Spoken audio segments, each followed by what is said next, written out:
बिस्मिल्लाहिर्रहमानिर्रहीम। Dear fellows, आइए आज का लेक्चर शुरू करने से पहले रब्बे जुल जलाल की बारगाह में एक दफ़ा फिर मुल्तजी हूँ कि मौला करीम हमें ऐसे सजदों की तौफीक अता फरमा कि जिससे खिदमत खलक का जज्बा बढ़े।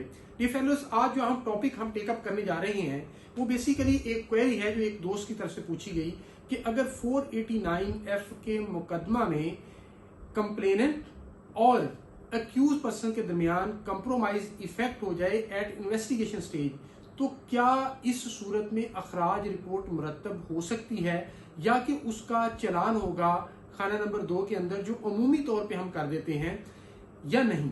डियर फेलोज, जब ये क्वेरी आई तो मैंने इस पर रिसर्च करने की कोशिश की। तो मैंने जब इसको रिसर्च किया तो फिर मैंने इस टॉपिक को रीफ्रेम किया।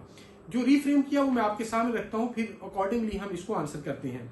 अब जो मैंने टॉपिक रीफ्रेज किया वो ये है कि क्या तफ्तीशी अफसर राजीनामा की बुनियाद पर किन केसेस के अंदर अखराज रिपोर्ट मुरतब कर सकता है। तो डियर फेलोज, ये एक जजमेंट है 2024 LHC 6543 honourable Lahore high court Lahore की और हिज लॉर्डशिप अनवार हक पन्नू साहब की तरफ से ये दी गई है। डियर फेलोज, इसको 24/7 जो पुलिस रूल्स 1934 का जो कैंसिलेशन रिपोर्ट के साथ डील करता है उसको एग्जॉस्टिवली डिस्कस किया गया है और फिर सेक्शन 345 को इन डिटेल डिस्कस किया गया है। इन दोनों को इसकी जो कंबाइंड रीडिंग और एनालिसिस के बाद ऑनरेबल कोर्ट ने ये हेल्ड किया कि इसमें कोई शक नहीं कि जो फंडामेंटल ग्राउंड्स कैंसिलेशन की दी गई हैं वो 24/7 के अंदर दी गई हैं और ये राजीनामा उसके अंदर शामिल नहीं है। लेकिन जब हम 345 को क्रिटिकली एनालाइज करते हैं और इंटेंट ऑफ द लेजिस्लेचर को समझने की कोशिश करते हैं तो इस 345 के अंदर 3 तरह के ऑफेंसेस बताए गए और 3 तरह की उनकी कंपाउंडिंग और नॉन कंपाउंडिंग बताई गई। 345 हमें एक कैटेगरी ये बताता है कि ऐसे ऑफेंसेस कुछ बताए हैं जिसको हम without permission of the court compound कर सकते हैं, यानी उसके अंदर राजीनामा कर सकते हैं। और कुछ ऑफेंसेस ऐसे हैं जो कि with the permission of the court आप कंपाउंड कर सकते हैं। लेकिन कुछ ऑफेंसेस ऐसे हैं जो कि नॉन कंपाउंडेबल हैं, वो पार्टीज कंपाउंड नहीं कर सकती even with the permission of the court. Court भी उसमें परमिशन ग्रांट नहीं कर सकती।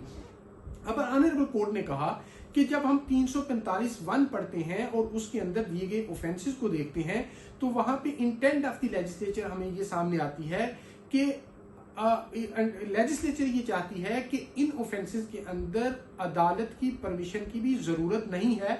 सिंपल अदालत ने ये जो राजीनामा हुआ है उसको वेरीफाई करना है।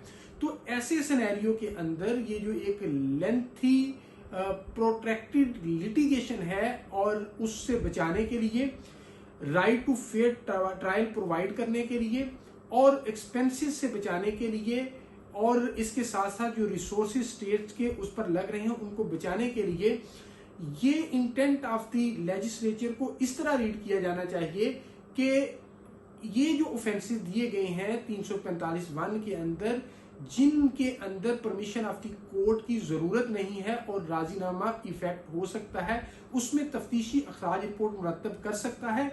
हाँ, लेटर ऑन जब उस अखराज रिपोर्ट को सबमिट करेगा तो अदालत उसको वेरीफाई कर सकती है और वेरीफाई करने के बाद उसके साथ एग्री कर जाएगी। अब जो रेलेवेंट पोर्शन है वो मैं आपके सामने रखता हूं ताकि प्रॉपर कंप्रीहेंशन डेवलप हो सके इस जजमेंट का।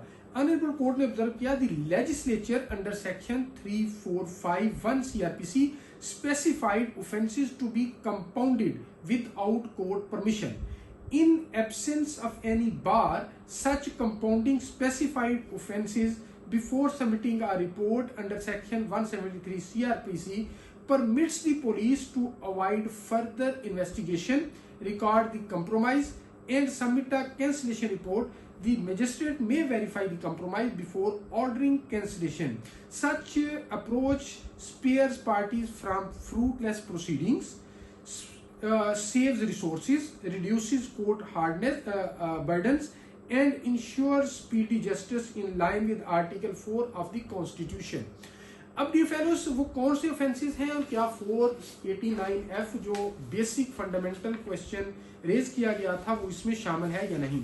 डियर फेलोज, 345(1) के अंदर जो ऑफेंसेस दिए गए हैं उसके अंदर 489F मौजूद है।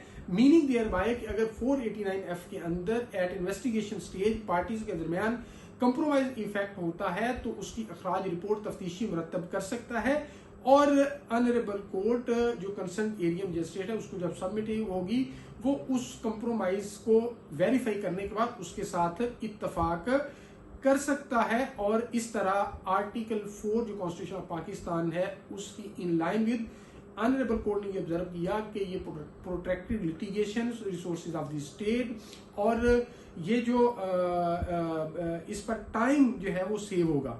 अब इसके अंदर और कौन कौन से ऑफेंसेस आते हैं वो लिस्ट मैं आपके सामने रीड आउट करता हूँ। मुख्तसर सी लिस्ट है 296, 341, 342, 352, 355, 358, 426, 427, 447, 448, 489F, 490, 491, 492, 497, 498, 500, 501, 502, 504, 506 और 508।